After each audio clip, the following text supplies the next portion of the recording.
The invitation wasn't just paper. It was a slap, a piece of cruel poetry delivered to her doorstep, printed on cardstock far too thick and creamy for the damp, rotting wood of her porch.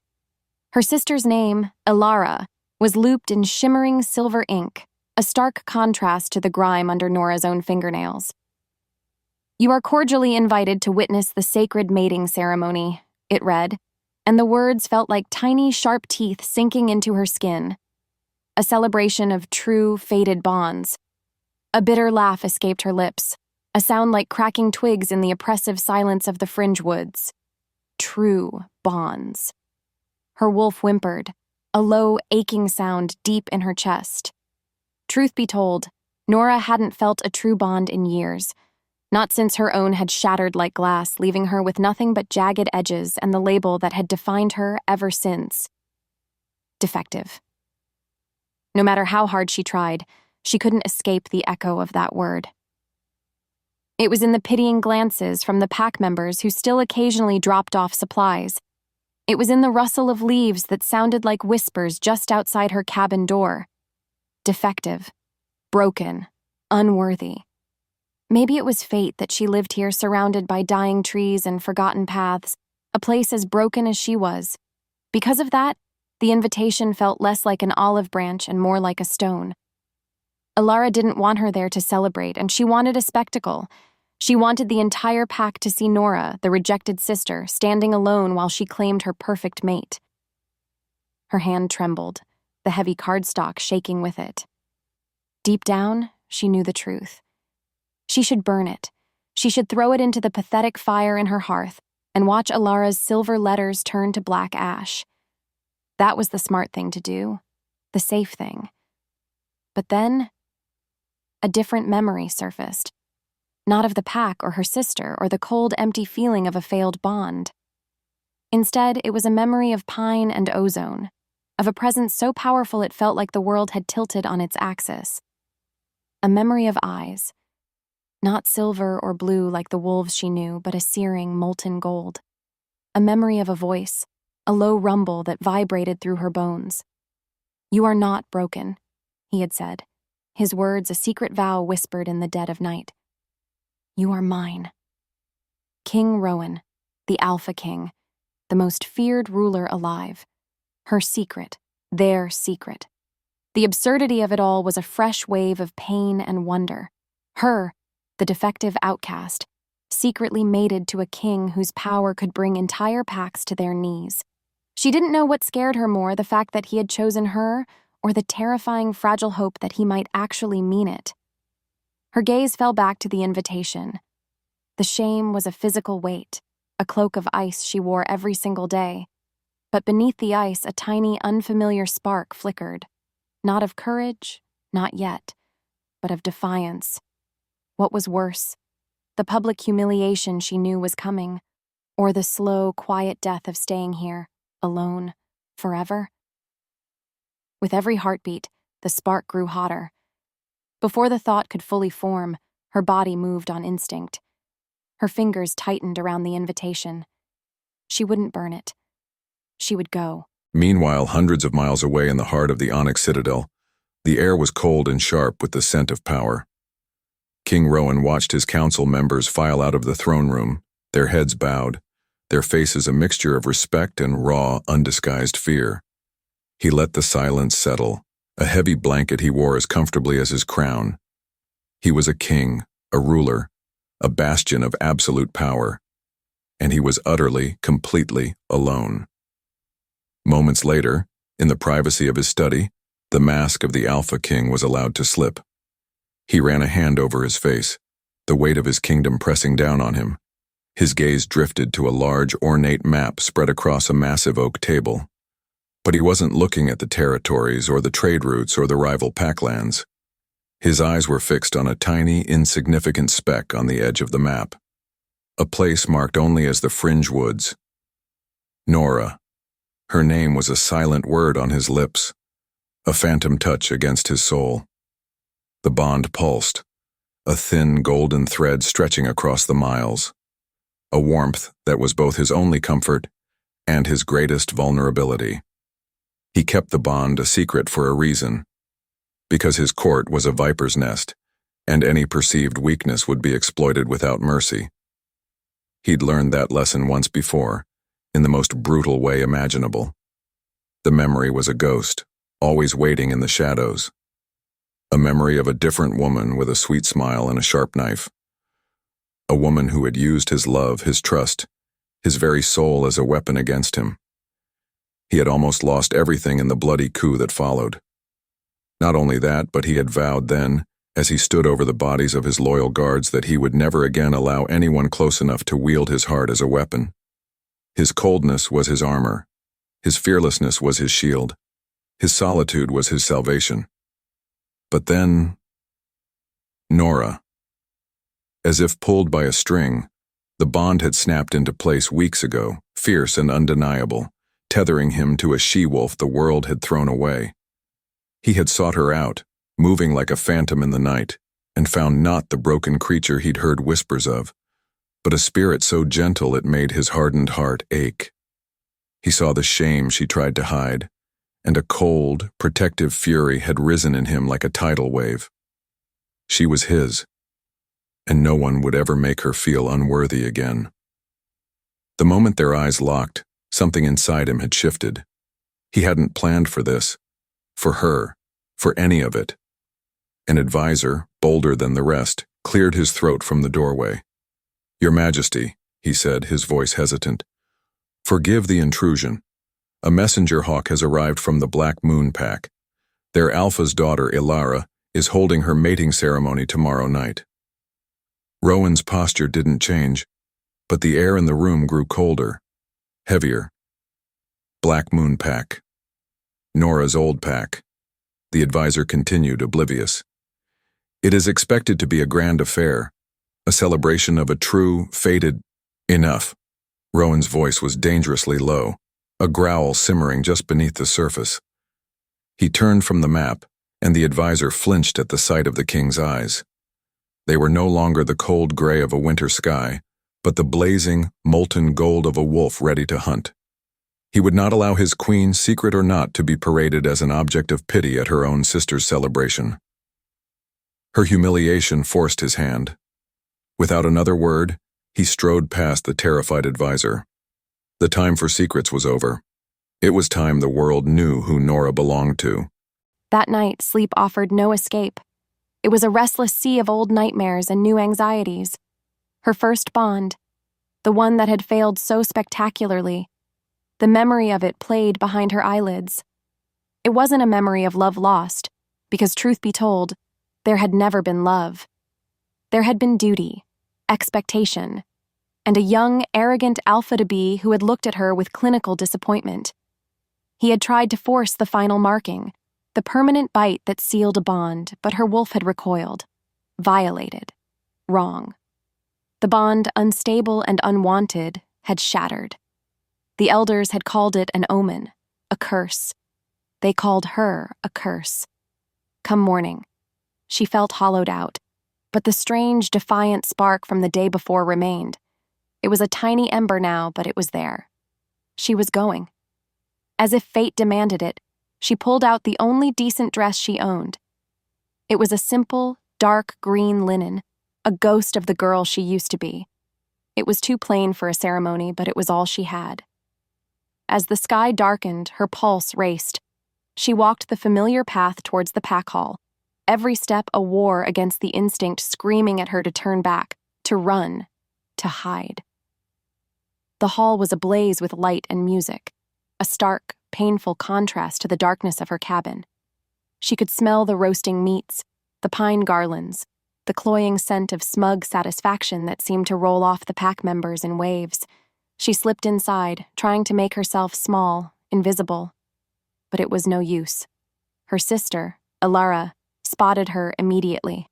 Ilara was everything Nora was not. Radiant, confident, dripping with the silver jewelry of a cherished Alpha's daughter. "Nora, you came!" Ilara's voice was loud, drawing attention. Her smile was a perfect, predatory slash of red lipstick. "I was so worried you wouldn't. I wanted everyone to see that I hold no grudges. Even for, well, you know."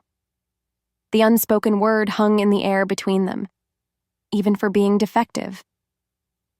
The shame was a hot flush on Nora's cheeks. She wanted the floor to swallow her whole.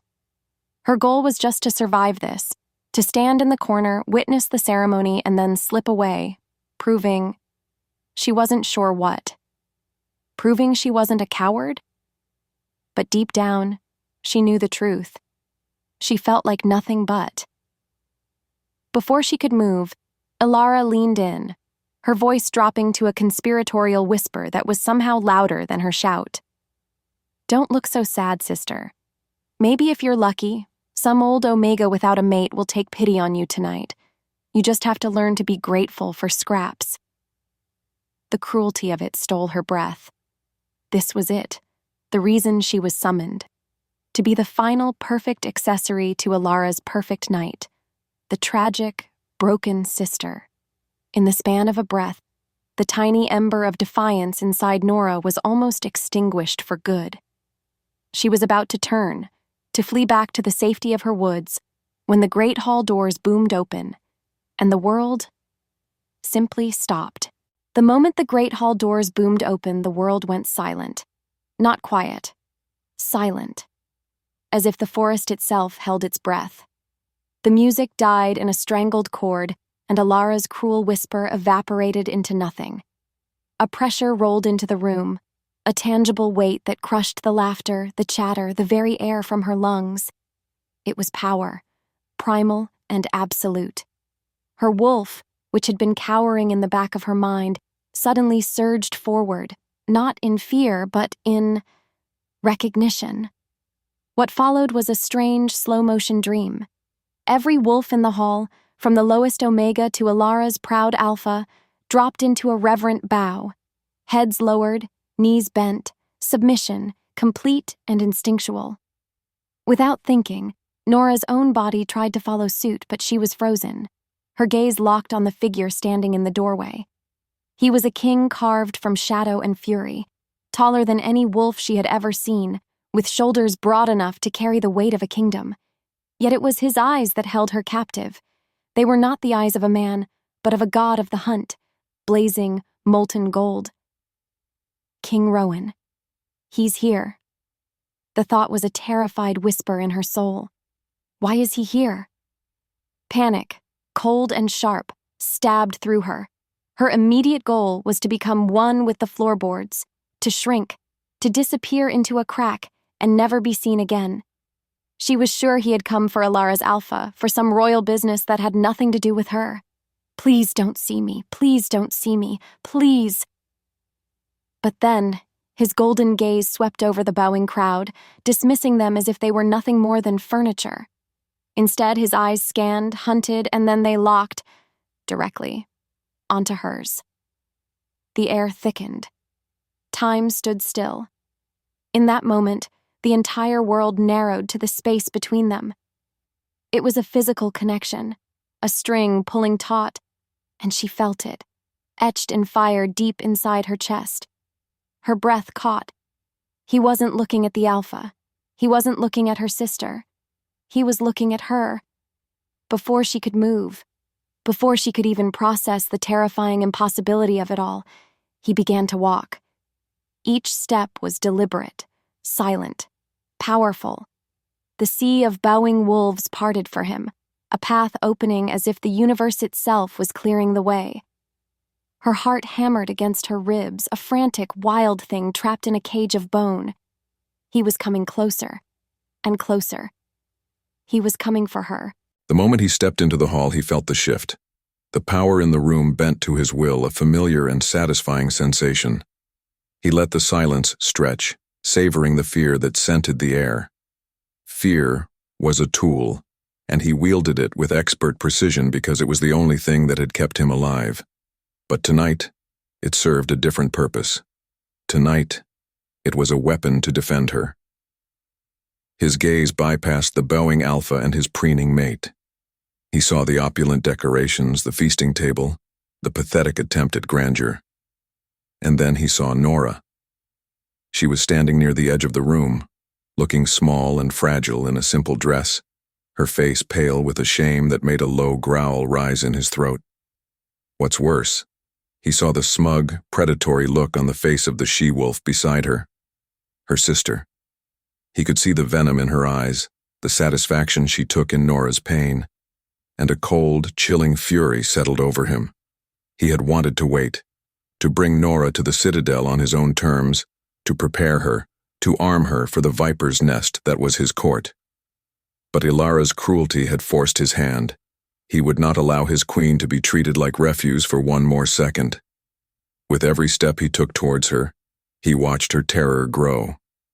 Her eyes were wide, her hands clenched at her sides. He could feel her panic pulsing through the bond.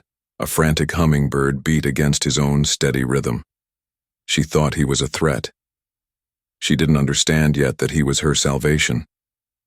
He finally reached her, stopping so close he could smell the faint, clean scent of wildflowers that always clung to her. He ignored her trembling, ignored the collective gasp of the entire pack as they risked a glance upwards. His golden eyes locked on hers, and he let the raw, untamed power of his wolf bleed through, a silent message meant only for her. You are safe. You are mine. Then he turned his head just enough to pin Ilara with a look of pure, glacial dominance. He watched the smugness on her face shatter, replaced by utter disbelief and terror. That's why he spoke, his voice not loud but a low rumble that resonated through the very stones of the hall, a king's decree that would echo through their lives forever. I have not come for this ceremony. He let the words hang in the dead air, watching the confusion ripple through the pack. Then his gaze returned to Nora's beautiful, terrified face. I have come for my wife. The silence roared, and then he delivered the final, world-altering blow. My queen. Without another word, he reached out and took her hand. Her skin was cold, her fingers trembled in his, but he held her firmly, a silent vow of possession and protection. As if summoned, his royal guards moved to flank them, their presence a promise of deadly force. He turned, pulling her gently but inexorably towards the doors, not waiting for a response, not caring for the chaos he was leaving in his wake. The act was done. His words didn't make sense. Wife? Queen? Her thoughts spun, a whirlwind of confusion and terror. His hand engulfed hers, his touch a strange combination of burning heat and unyielding strength. He was pulling her, leading her away, and her body moved on instinct, her legs numbly following his lead. What followed was a blur of shocked faces. She saw the pack members, their eyes wide with a fear that was now directed at her. She saw Ilara, her perfectly painted mouth hanging open, her face a mask of incandescent rage and utter humiliation. The look on her sister's face would be burned into her memory forever. It was the look of a queen who had just watched a beggar steal her crown. Then, they were outside. The cold night air was a shock against her heated skin, and she gasped, the first real breath she'd taken since he'd walked through the doors. Before her stood a carriage. It wasn't just a carriage. It was a war chariot disguised as transportation, black as midnight and emblazoned with the golden, snarling wolf of the royal house. As if in a dream, one of the guards opened the heavy door. Rowan guided her up the steps, his hand a firm, inescapable pressure on her back.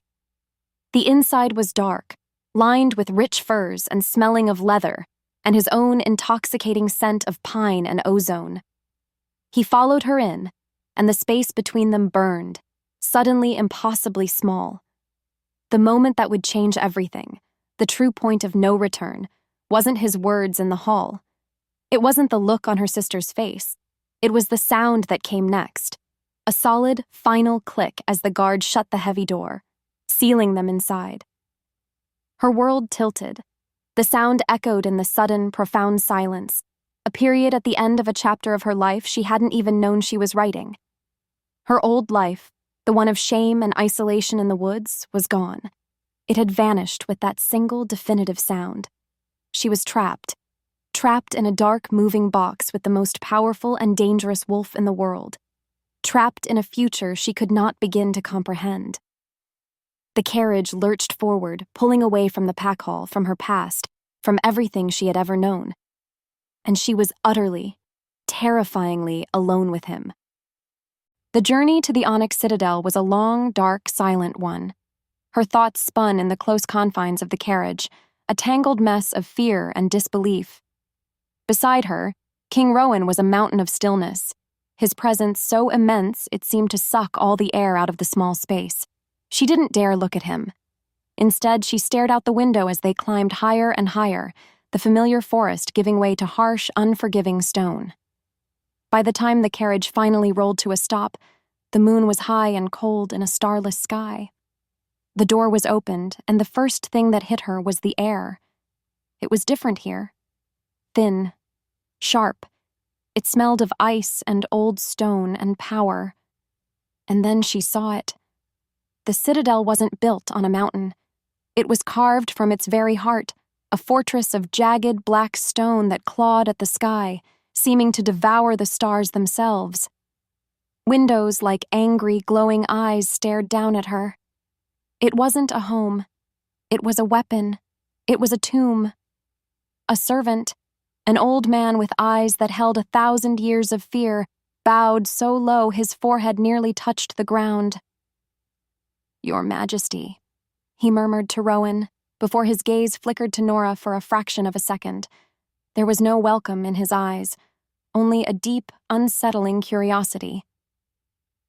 "Show her to the Queen's chambers," Rowan commanded, his voice echoing in the vast, open space of the courtyard. The Queen's chambers. The words felt like a lie. The old man led her inside, and the cold she felt outside was nothing compared to the chill within. The halls were vast, cavernous spaces of polished black stone that reflected her terrified face back at her. Her simple footsteps echoed, loud and intrusive in the crushing silence. Servants moved like ghosts along the edges of the halls, their heads bowed, their eyes averted. They weren't just respectful. They were terrified.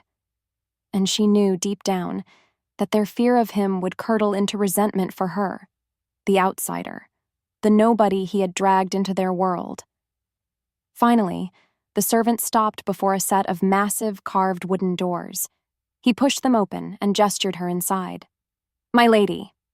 The room was bigger than her entire cabin. A huge bed with silks the color of spilled ink dominated the center. A fireplace, cold and empty, was large enough to stand in, and a massive arched window looked out not over a forest but over a sheer terrifying drop into a misty abyss. Her breath caught. It was the most beautiful prison she had ever seen. A gilded cage. Without warning, the door opened again. Rowan filled the doorway, and in that moment, he seemed even larger and more intimidating than his castle. He said nothing, simply watched her. As the silence stretched, a single horrifying thought took root in her mind. I don't belong here. From the doorway, he watched her. She looked like a frightened doe trapped in a wolf's den, her knuckles white where she gripped her own arms. Her scent filled the room, wildflowers and fear. A primal, possessive part of him wanted to stride across the cold stone floor, wrap her in his arms and growl until her trembling stopped. He wanted to tell her she was safe, that she was home, that he would burn the world to the ground before he let anyone harm her. But the words wouldn't come. Because of that, the ghost of his past rose up, whispering its poison into his ear. Vulnerability is a weapon. Love is a weakness. She used your heart to break your kingdom. So instead of comfort, he gave her what he knew: control. He stepped fully into the room, the door clicking shut behind him. The sound made her flinch. "This will be your home now," he said.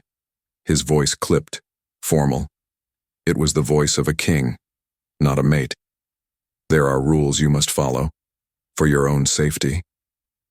He saw the confusion and hurt in her eyes, but he pushed on, because this was the only way he knew how to protect her. "You will not go anywhere in the citadel without at least 2 of my royal guard. You will not speak to any member of the court without me present. Not at first." He began to pace, the restless energy of his wolf demanding action. This court is not like your old pack. There are factions, families who have held power for centuries. They will see you as a weakness, a tool to be used against me." He stopped and turned to face her, his golden eyes pinning her in place. "They are vipers, and they will bite if you give them the chance." Her voice, when she finally spoke, was a trembling whisper. "Why?" The question, so simple and so complex, frustrated him. Why what? Why me? Her gaze dropped to the floor. I'm nothing. I have nothing. I'm not a queen." His wolf snarled at her self-deprecation. "You are everything." But the man, the king, the warrior who had been betrayed, could not say the words.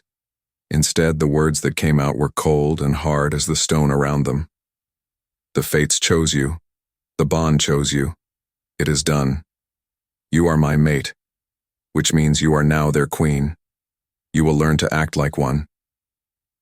He saw the flicker of hope in her eyes die, and it felt like a physical blow. Deep down, he knew the truth. He was hurting her, pushing her away when all he wanted was to pull her closer. But he didn't know how. The part of him that knew how to be gentle, how to be tender, had been carved out of him long ago. To make things worse, he had to give her the final command. "Tomorrow, you will be formally introduced to the court. Wear what the servants lay out for you. Stand by my side, and say nothing." He turned and left before she could see the conflict raging in his own eyes. He had to be the cold, unfeeling king, because that was the only way he knew how to keep his queen alive. She was a doll. That's what she felt like the next day. Servants, their faces blank and impersonal, dressed her in clothes that felt more like armor than a dress. It was a gown of deep emerald velvet, so heavy she could barely move, with silver embroidery that felt like a cage around her ribs. Her hair was pulled back in a severe, intricate style that made her scalp ache. She was not Nora anymore. She was a hollow shell, decorated to look like a queen. When her name left his lips in the throne room, it was a booming proclamation that echoed off the high, vaulted ceilings. "I present to you, Nora of the House of Stone, my mate, my wife, your queen." She stood beside the massive, intimidating throne of black stone, Rowan a formidable presence at her side. The court was a sea of unfamiliar faces, wolves dressed in silks and jewels, their eyes cold and assessing. They bowed, a wave of forced reverence, but she could feel their judgment, their questions, their disdain. The whispers were like the rustling of snakes in dry grass. A reject, from a minor pack. She has no name, no power. Her old shame came rushing back, a bitter tide threatening to drown her. And then she saw her. From the crowd, a she-wolf stepped forward, and the entire court seemed to hold its breath. She was the most beautiful creature Nora had ever seen, with hair like spun gold and eyes the color of a stormy sky. She wore a gown of silver that looked like it was woven from moonlight, and she moved with a grace and confidence that screamed of power. She radiated it. The woman stopped before them and curtsied, a low, perfect gesture. But her stormy eyes were not on Rowan. They were on Nora. "Your Majesty," the woman said, her voice like honey laced with frost. "King Rowan, welcome to your new home." She smiled, but it didn't reach her eyes. "I am Lady Seraphina. We are also surprised to finally meet the she-wolf who has captured our king's heart." Every word was perfectly polite, and every word was a perfectly aimed dart.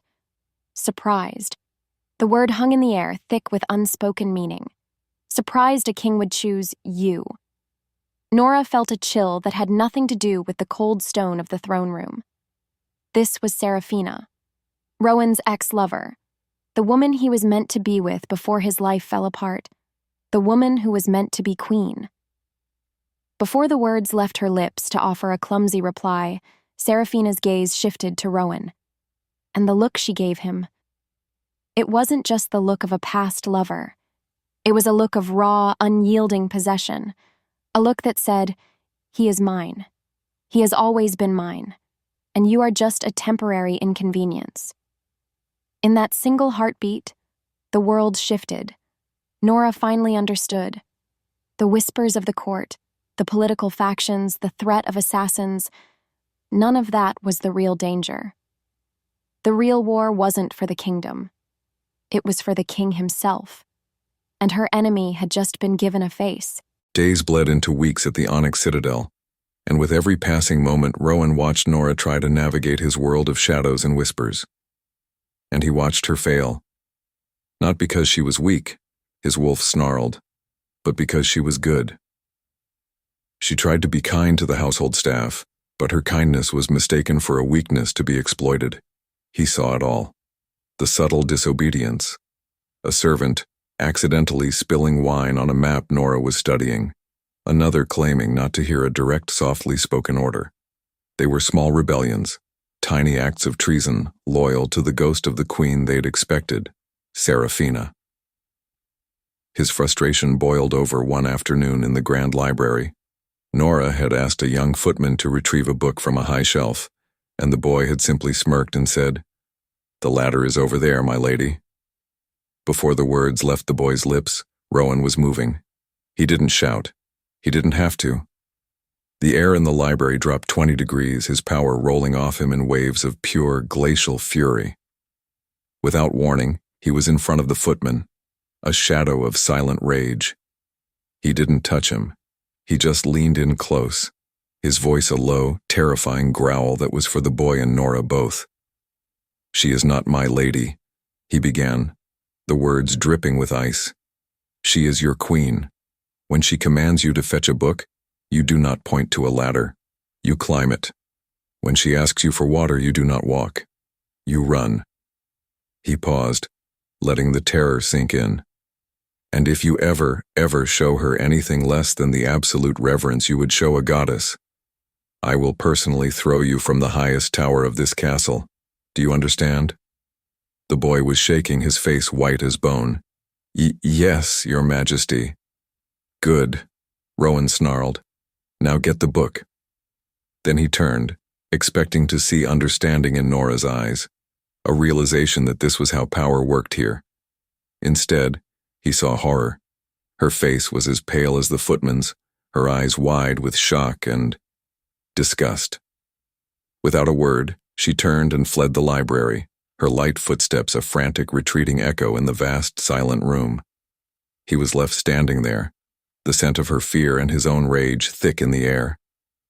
A beat later, his frustration curdled into confusion. Why? Why couldn't she understand? This wasn't cruelty. This was survival. This was how he kept her safe. Despite the chilling incident in the library, a small, foolish part of her still wanted to make him proud. The grand banquet for the visiting Bloodfang pack was her chance. It was the biggest political event since her arrival, and her stomach was a knot of terrified butterflies. She had spent days in the library studying the Bloodfang lineage, their customs, their trade agreements. She would not be a silent doll tonight. She would be a queen. The great hall was a dazzling spectacle of wealth and power. Banners hung from the rafters, and the air was thick with the scent of roasted boar and spiced wine. Nora sat beside Rowan on their raised dais, her emerald velvet dress feeling less like a cage and more like armor tonight. She could do this. Moments later, Serafina appeared at her elbow, a vision in shimmering silver. "You look lovely, Nora," she purred, her smile as dazzling as it was false. "But so nervous. A little advice? From a friend?" Nora, desperate for any ally, nodded gratefully. "The Bloodfang Alpha is notoriously proud," Serafina whispered, her voice a conspiratorial breath of air. "His mate passed last winter. He sees it as a sign of his pack's strength that he hasn't taken a new one. Be sure to praise his fortitude, his solitary strength." It seemed like wise counsel, a way to show respect. So, when the Bloodfang Alpha, a grizzled old wolf with a scarred face, raised his goblet to them, Nora saw her chance. As Rowan finished his formal welcome, Nora leaned forward slightly, her voice clear and steady. "Alpha Kale, we are honored by your presence. We all admire the solitary strength you have shown. It is a testament to the power of your pack. Silence. Not a respectful quiet. It was a dead, horrified silence that crashed down on the hall like a physical weight. Alpha Kale's face, which had been smiling, turned to stone. His eyes, moments before filled with warmth, now blazed with a murderous fury directed right at her. What had she said? Her heart skipped, then skipped again. It was Rowan who broke the spell. His voice was colder than the stone of his throne. "My queen is mistaken," he said, his words sharp and clipped, each one a tiny icicle stabbing into her. "She meant only to offer condolences for your loss. A loss we all feel deeply, as your mate was a true treasure to all the packs." Alpha Kale's fury lessened, but the damage was done. He gave a stiff, formal nod, but the warmth was gone. The alliance was strained. The entire hall was now staring at Nora, their whispers a venomous hiss. Idiot. Insulted him. Shamed the king. Her breath caught. Seraphina's advice? It hadn't been advice. It had been a trap. A way to publicly humiliate her, to make her look like an incompetent fool. In a single heartbeat, the world shifted. She wasn't just a personal failure anymore. Her mistake had just put the entire kingdom at risk. This was the midpoint shift she had been dreading. The stakes were now higher than she could have ever imagined. She dared to look at her mate, her king, and the look in his eyes. It shattered what was left of her heart. There was no comfort there, no understanding. Only the cold, hard disappointment of a king looking at a liability. The shame was a physical thing, a crushing weight that stole her breath. She stood up, her chair scraping loudly in the silent hall, and she fled. It took 3 hours. 3 hours of careful diplomacy, of veiled apologies, of promising trade concessions he shouldn't have had to make, just to smooth the ruffled fur of the Bloodfang Alpha, to insult a wolf's dead mate. It was one of the gravest offenses imaginable. Seraphina had played her game perfectly, and he had been too focused on Nora's potential to see the dagger his old lover was sharpening. By the time he finally returned to their chambers, the fury he felt was a living thing, a beast clawing at the inside of his chest. He was furious at Seraphina for her treachery. He was furious at himself for not warning Nora more clearly, and he was terrified. Terrified because he had seen, in that one moment, how easily his entire kingdom could be destabilized through her. The echo of his past betrayal roared in his ears, a personal connection, leading to political ruin. He found her standing by the massive window, a small, dark silhouette against the misty abyss. She didn't turn when he entered. "Do you have any idea what you did tonight?" he asked, his voice harsh. He couldn't stop it. The fear was too strong. "I know." Her voice trembled, so quiet he could barely hear it. Seraphina did what a viper does." He cut her off, striding into the room. "She struck. I told you this would happen. I told you they would see you as a weakness. Did you listen?" "I tried. Trying is not enough," he roared, the sound bouncing off the cold stone walls. He saw her flinch, but the beast inside him was raging, clawing for control. "You are a queen. You cannot be naive. You cannot be fragile. Your mistakes are not your own anymore. They are the kingdom's. They are mine." He wanted to tell her he was scared. He wanted to tell her that the thought of Seraphina using her to destroy everything he had built made him feel a terror he hadn't felt in years. He wanted to pull her into his arms and hide her from the world. But his own past, his own demons, wouldn't let him. The words that came out were not his own. They were the words of the boy who had been betrayed, the king who had learned to trust nothing but fear. They were cruel. They were a lie. And he said them anyway. "A queen cannot be this weak, Nora." The air thickened, the silence roaring between them. He saw the last glimmer of light in her eyes extinguish, her shoulders slumping in utter defeat. "Truth be told, maybe I should have left you in the woods." The moment the words left his lips, he felt a crack form deep within his own soul. He didn't mean it. But the damage was done. And in the quiet that followed, he knew he had just given his enemy a victory far greater than anything that had happened at the banquet. He had just broken his own queen. His words were a brand, searing a permanent mark on her soul.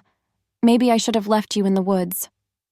The cruelty of it was a physical blow, leaving her breathless in the echoing silence of their chambers. For 2 days, she was a ghost. She ate what was brought to her, wore what was laid out for her, and stood by his side as a silent, hollow thing. She had fled to the one place in the entire citadel that felt safe: the library. It was a vast, quiet tomb of forgotten knowledge, a place where she could disappear among the towering shelves and the scent of old paper and dust. Her goal wasn't to learn, it was to hide. To wrap herself in the silence until her shattered heart healed into a scar. But his voice was a relentless echo in her mind. A queen cannot be this weak. She sat at a heavy oak table, staring at a history of the first Alpha Kings, not reading the words. Weak. He was right. She had been weak. She had let her shame rule her, let Seraphina manipulate her, let his power intimidate her. She had waited for him to make her a queen. Deep down, she knew the truth. That's not how it worked. Something inside her shifted. Not a roar of defiance. It was quieter than that. A flicker of cold, hard resolve in the ashes of her despair. If she couldn't be the queen he wanted, the confident, powerful she-wolf who commanded armies with a glance, then she would become a different kind of queen. She would become one they never saw coming. As if pulled by a string, her fingers traced the faded text on the page. Her new goal settled into her bones, solid and real. She would learn. If her ignorance was a weapon they used against her, she would arm herself with knowledge. Her weakness wasn't her empathy or her quiet nature, it was her silence. For days, she did nothing but read. She devoured scrolls on law, histories of pacts and betrayals, and dusty ledgers detailing trade agreements. The servants would find her asleep at the table, her cheek pressed against an ancient map. She was no longer hiding. She was hunting. And then she found it. It was a small thing. A minor trade agreement for silver ore from the Gilded Hills, a territory governed by Lord Volkov, Seraphina's uncle. The treaty, signed in the Third Era, stipulated a 10% tariff to the crown. But the ledgers from the last 50 years showed the crown was only receiving 5. It was a subtle, brilliant deception that had siphoned a fortune into Seraphina's family coffers for decades. Her heart skipped. A beat later, a slow, dangerous smile touched her lips for the first time in weeks. It wasn't a weapon of brute force. It was a scalpel, and she knew just where to cut. The tension in the council room was thick enough to taste. Rowan sat on his throne, a king of ice and stone. The distance between him and Nora a frozen chasm. Since their fight, he had been consumed by a cold, simmering guilt that he could only express as fury at the world. He had pushed her away, and now she was a ghost at his side. Her presence a constant, silent accusation. Seraphina was speaking. She was, as always, brilliant, poised. Her voice was like honey as she argued for the renewal of a trade pact with the Gilded Hills. "It is a sign of our continued prosperity," she said, her gaze sweeping across the council lords. "A testament to the stability your reign has brought us, Your Majesty." The lords nodded, their faces masks of agreement. It was a minor pact, of little consequence. Rowan, weary from days of political maneuvering and sleepless nights haunted by the hurt in Nora's eyes, was about to concede, to sign the document and move on. But then a different voice spoke. Lord Volkov. The voice was quiet, but it cut through the murmuring of the council like a shard of glass. Every head turned. Nora was leaning forward slightly, her hands folded calmly on the table. She hadn't spoken in a council meeting since her arrival. She looked directly at Seraphina's uncle, a portly wolf with nervous eyes. "Could you clarify the tariff rates on silver ore transport from the Gilded Hills?" she asked. her tone one of polite curiosity. I was reading the original Third Era Treaty, and it seems to state a different figure than the one in this proposal. The world tilted. The air went still. Lord Volkov's face went from ruddy to a pasty, sickly white. Serafina, for the first time since Rowan had known her, froze. Her perfect, smiling mask cracked. Nora didn't accuse. She didn't have to. With one simple, well-researched question, she had laid a 50-year-old treason bare for the entire council to see. She had cornered them with a fact. An undeniable, historical fact. Rowan stared at her. The ghost was gone. In her place sat a woman of quiet, deadly power. A queen. His queen. And a feeling he hadn't allowed himself to feel in years surged through him, hot and fierce. It was pride, raw, untamed, and absolute. The chasm between them didn't just shrink, it vanished. The ice around his heart didn't just crack, it shattered. As the council lords erupted into a storm of hushed, furious whispers, Serafina's stormy eyes locked with Nora's. The polite fiction between them was incinerated. What was left was a look of pure, venomous hatred. A promise of violence. Because Nora hadn't just exposed a crime. She had declared war. That night, the air in their chambers was different. The cold silence was gone, replaced by a current of energy that was both thrilling and terrifying. When Rowan came to her, there were no words. There was no need. His pride was a tangible thing, a warmth that enveloped her. He looked at her not as a liability, not as a broken thing from the woods, but as his equal. The fire that had always simmered between them, the pull of the bond, finally ignited. But it was different this time. Deeper. His touch wasn't just possessive, it was reverent. Her response wasn't just submission, it was a claiming of her own. As fire bloomed beneath her skin, they met in a storm of velvet and fury, finally, truly mates. Later, wrapped in furs and the intoxicating scent of his skin, she felt a peace she had never known. But her body hummed with a restless energy, the victory in the council still singing in her veins. "I need some air," she whispered, slipping from the bed. He made a low sound of protest, a possessive growl deep in his chest. "I'll come with you." "No," she said, touching his face, her fingers tracing the hard line of his jaw. "I'm safe here. For the first time, I feel like I am." She walked to the secluded garden terrace attached to their chambers, a place of sculpted hedges and fragrant white moon-petal flowers. The night air was cool on her heated skin. She closed her eyes, breathing it in. She had done it. She had found her own kind of strength. The attack came without a sound. As if the world narrowed to a single point, a shadow detached itself from the deeper darkness of a yew hedge. Before she could scream, a hand clamped over her mouth and a searing white-hot pain exploded in her side. A blade, sharp and cold. Her instincts surged. She drove her elbow back, hard, into something soft. The hand over her mouth loosened with a grunt of pain, and she screamed, a raw, terrified sound that was half wolf, half woman.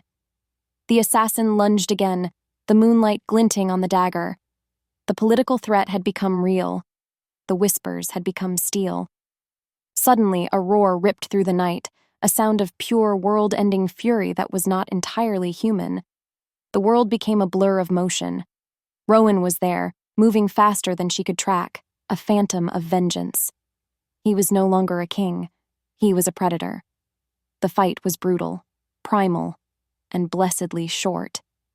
It ended with a sickening crunch and a final gurgling breath. Then he was at her side, his golden eyes wide with a terror that mirrored her own. "Nora!"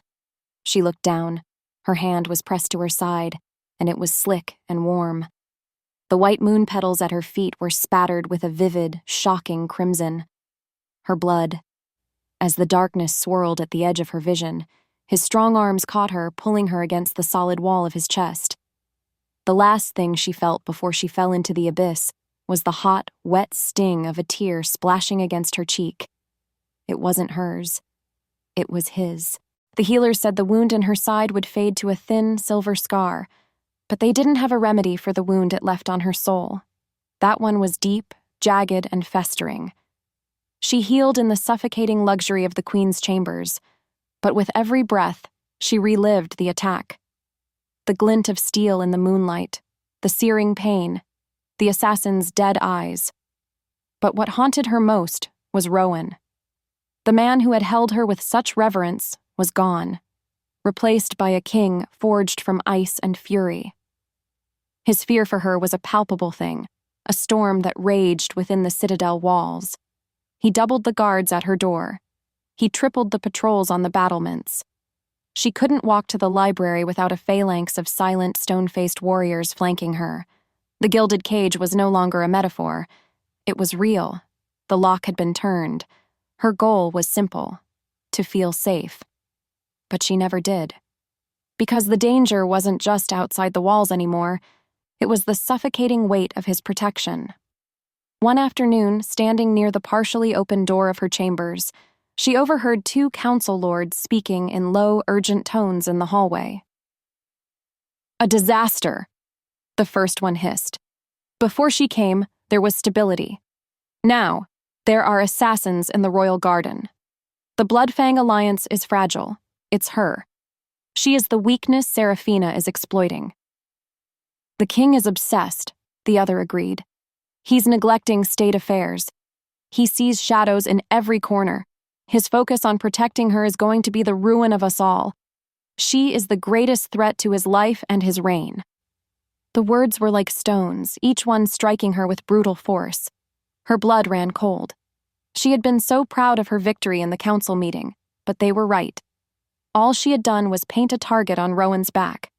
Her strength had only made him more vulnerable. She backed away from the door, a wave of nausea washing over her. The wound in her side ached with a sudden, vicious throb. They were right. She was a liability, a defect, a curse. The thought was a cold, slithering thing wrapping itself around her heart. Rage. It was all he felt. A white-hot, blinding rage that burned away everything else.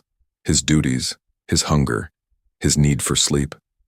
The assassin was dead, but the conspiracy was a cancer within his court, and he would carve it out with a knife. He had become a hunter again, stalking the cold halls of his own home, seeing every courtier, every servant, as a potential traitor. His goal was to eradicate the threat to Nora. It was a simple, primal need that overshadowed everything else. He interrogated suspects himself, his wolf so close to the surface that men confessed to crimes they hadn't even committed, just to escape his presence. He felt the fear he inspired, and he welcomed it. Fear was a tool. Fear kept people loyal. Fear would keep Nora safe. But in the back of his mind, a voice whispered that he was losing himself. He barely saw Nora. He couldn't bear to look at the wound in her side, a stark, physical reminder of his failure to protect her. He couldn't show her the feral, paranoid beast he had become, so he stayed away, drowning himself in the hunt. He thought his absence, his focus, was a shield for her. He never imagined it could feel like a punishment. Days later, he found the link. A stable boy, paid to leave a side gate unlocked for the assassin. The boy was terrified, weeping, swearing he didn't know who would be killed. He had done it for a bag of gold to feed his family. His counsel urged a quiet execution, an example, but a discreet one. But Rowan's rage demanded a spectacle. He needed the entire court to see what happened to those who threatened his queen. He had the boy dragged into the main courtyard. The entire household was forced to watch. He stood on the high steps, a king of judgment, his face a mask of cold fury. He didn't see Nora watching from the high window of her chambers. He didn't see the horror on her face. He only saw the betrayal. "The price for treason against the crown," Rowan's voice boomed, amplified by the stone walls, "is death." He nodded to his guards. He did not look away as the sentence was carried out.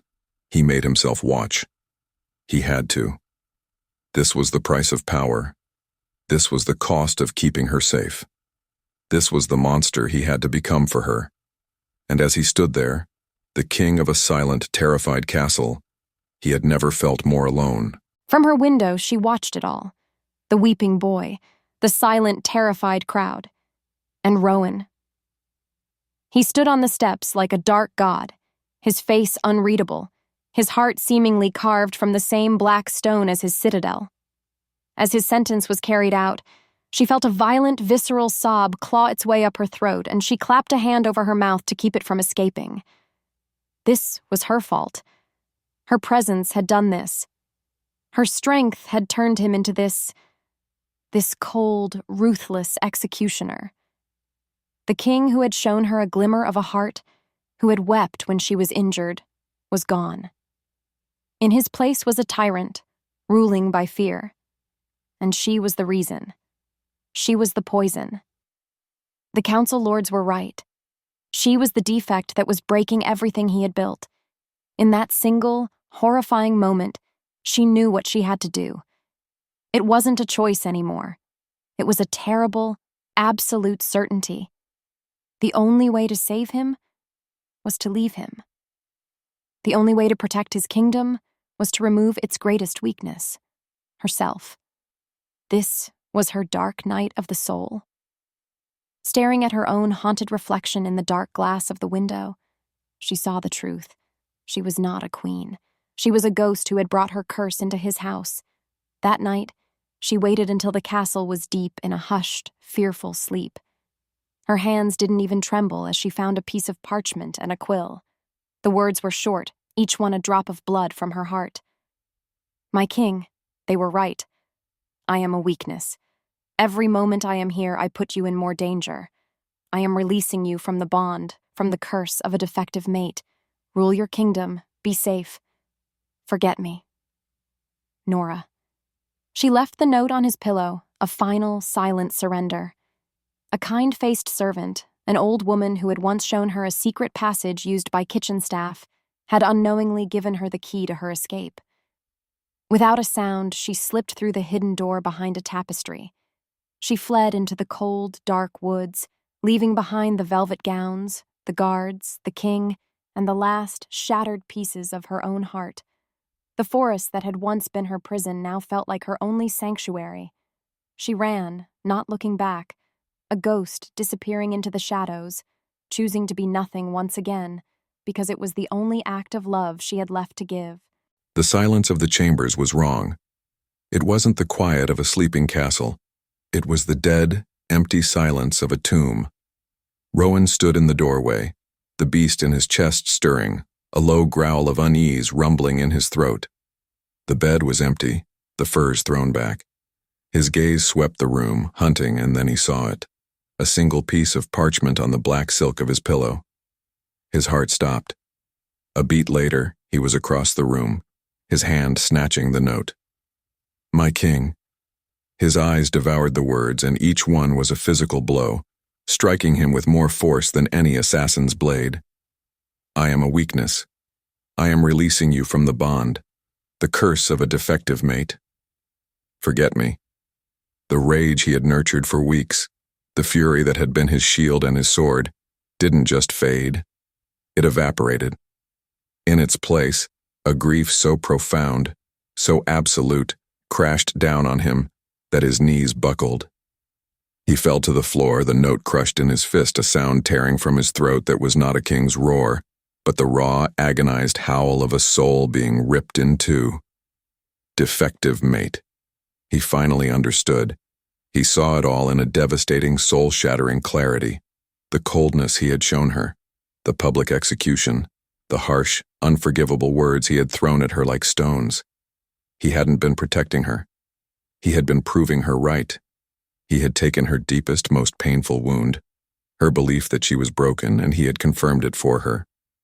He had become just another wolf telling her she was unworthy. The ghost of his past rose up one last time, and he met its eyes, no longer with fear, but with a sudden, searing self-hatred.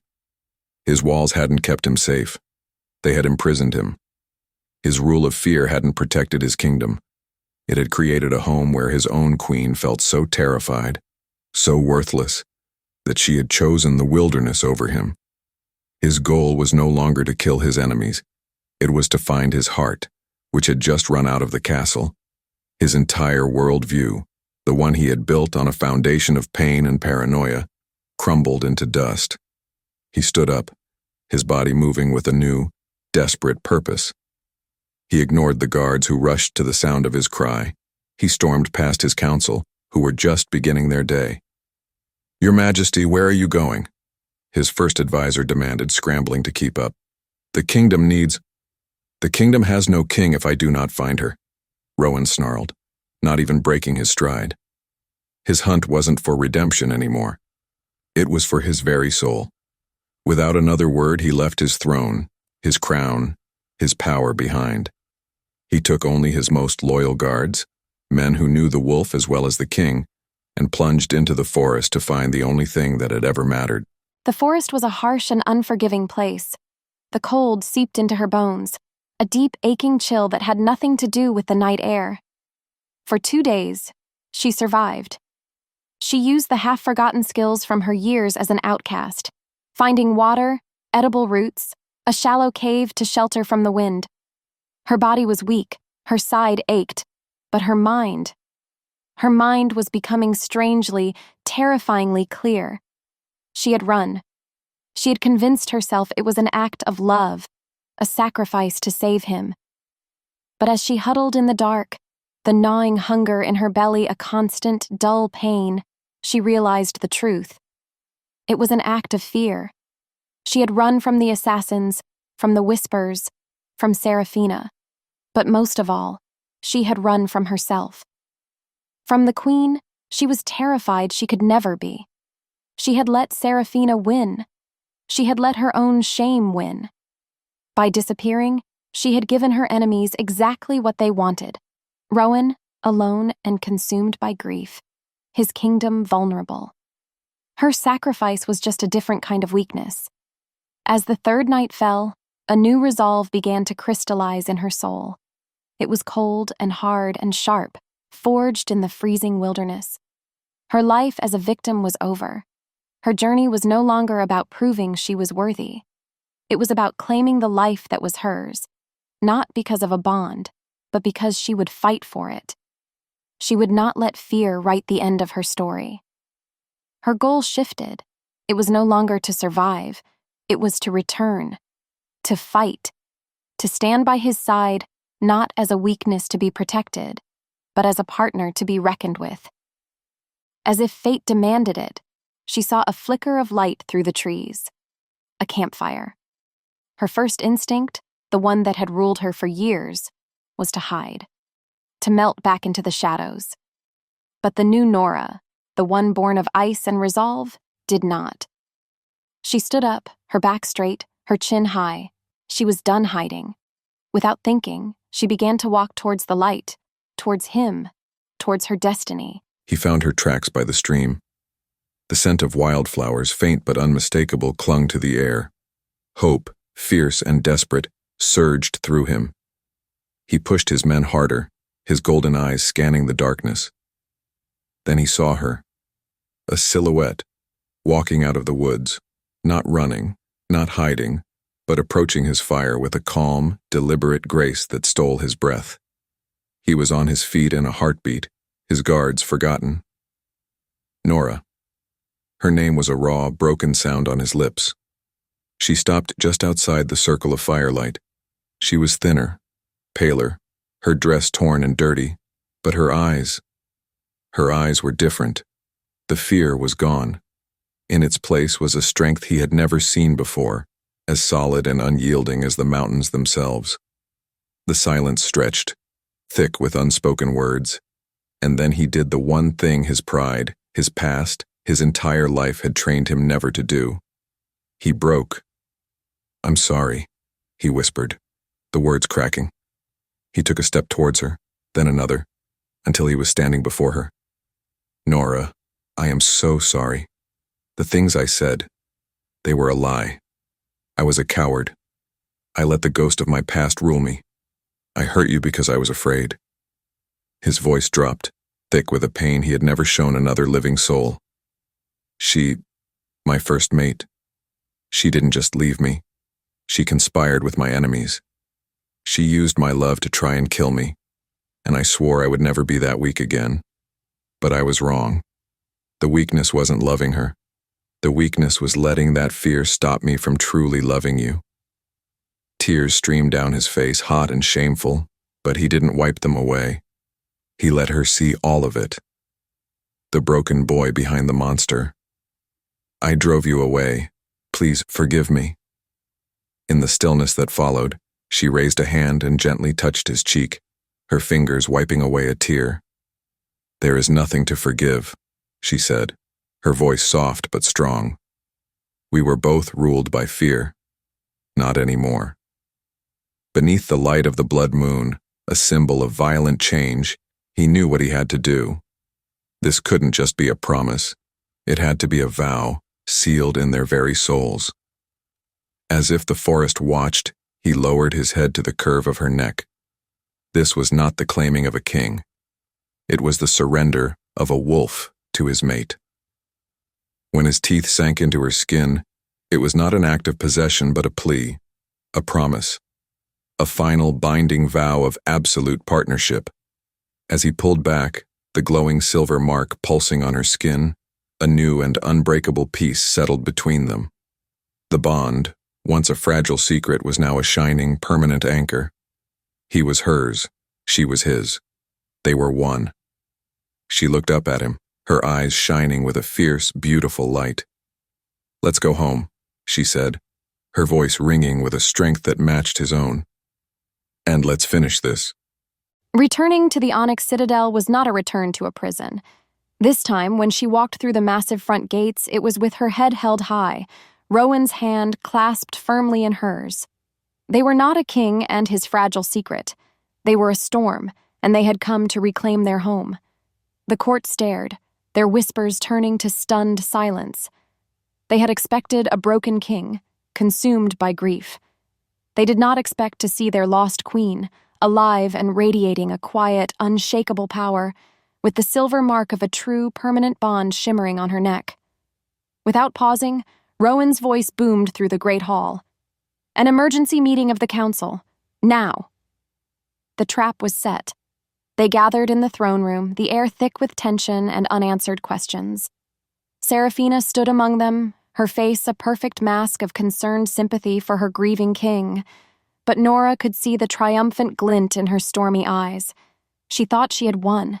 She thought Nora was gone, a forgotten memory, leaving the throne beside Rowan empty for her to reclaim.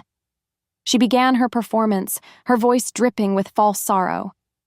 Your Majesty, in this time of great turmoil, the kingdom needs a steady hand, with the Queen lost to us. Perhaps it is time for old, trusted families to help guide you through this darkness.